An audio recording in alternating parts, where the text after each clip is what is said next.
Stop me if this sounds familiar. You're scrolling when a Gen Z coworker makes a joke about no cap, and you laugh. But part of you dies because you remember when cap just meant a hat. Then your millennial friend reminisces about the early 2000s and you nod. But honestly, you were 8. You barely remember it. You don't fit anywhere. You felt that way your entire life. If you were born between 1993 and 1998, you don't belong to millennials or Gen Z. You're stuck in generational purgatory. Millennials get endless think pieces. Gen Z gets TikTok fame and mental health advocacy. You're just there, floating between worlds, understanding both languages, but claiming neither. The translator nobody asked for. You feel invisible, forgotten, lost. But here's what nobody's telling you. That in-between space isn't weakness. It's cognitive flexibility, dual fluency, the ability to exist in two realities without losing yourself in either. And it might be the most valuable trait you could have in 2026. While everyone picks sides, you're building bridges, and this world desperately needs them. Let me paint you a picture. You had toys, physical, breakable toys. You rode your bike to your friend's house without texting. You just showed up and knocked. If they weren't home, you left. No wire text, no tracking. You found out later. You knew real boredom, not scroll through apps boredom. Deep, stare at the ceiling and contemplate the void boredom. You remember the sound of dial-up, that screeching demon noise, your mum screaming to get off the computer because she needed the phone, waiting, always waiting, for pages to load line by line like some digital seance. But you also remember your first smartphone, the weight of it, the dizzying realization that the entire internet was just there, in your pocket. All the time. That whiplash. That's your origin story. You played outside until the streetlights came on. No phones, no tracking.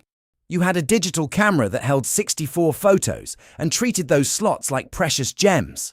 Your brain wired itself in that analog world. Slow, physical, unmediated by screens. Then middle school hit. Worst possible timing. And the digital revolution exploded. MySpace became Facebook. YouTube went from weird to mainstream. The iPhone launched when you were 14. Your entire social hierarchy became visible in friend counts. Your embarrassing moments became screenshots.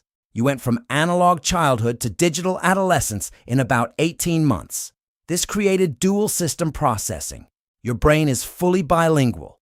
You operate in slow contemplative mode, deep conversations, real presence. But you also shift instantly into digital mode, multi-platform, meme fluent, algorithmically savvy. Millennials understand analog deeply, but struggle with digital speed. Gen Z breathes digital, but sometimes can't access that slower mode. You, completely, effortlessly bilingual. You appreciate a 2-hour rambling phone call and a perfect tweet. You value being present without documenting everything. But you also leverage social media without becoming enslaved to it. You exist comfortably in both realities. That's rarer than you think. Your life has been one continuous software update with no pause button. Flip phones to smartphones, CDs to Spotify, AIM to Facebook to Instagram to TikTok. You graduated college and walked into a pandemic that shut down the world. Most people would shatter. You just adjusted. Your brain was trained for this. Cognitive flexibility, the ability to pivot when everything shifts.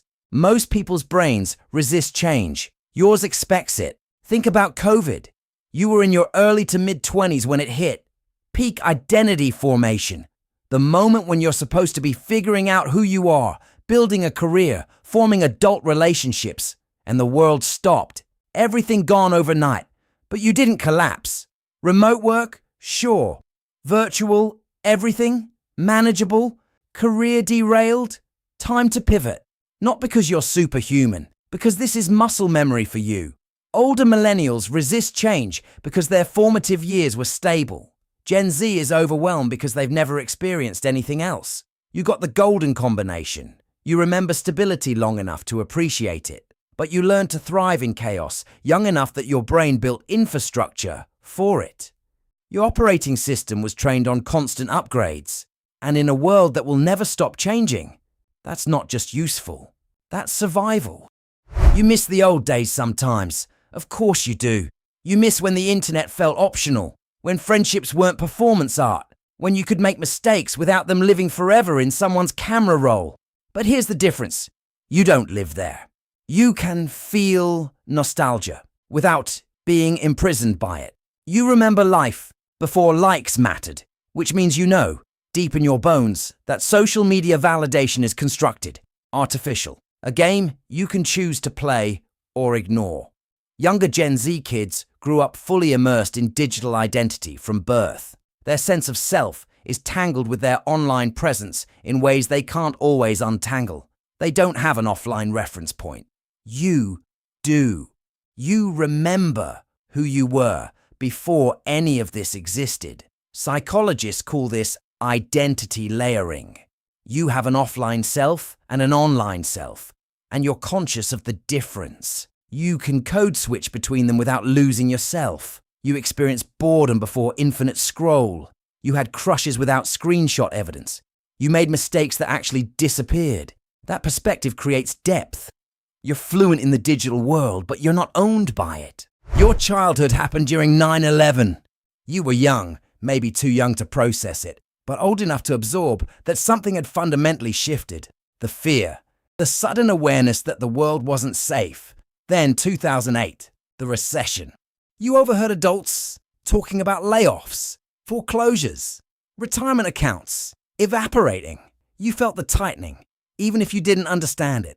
Psychologists call this ambient stress imprinting. Kids absorb emotional climate even when they don't grasp the details.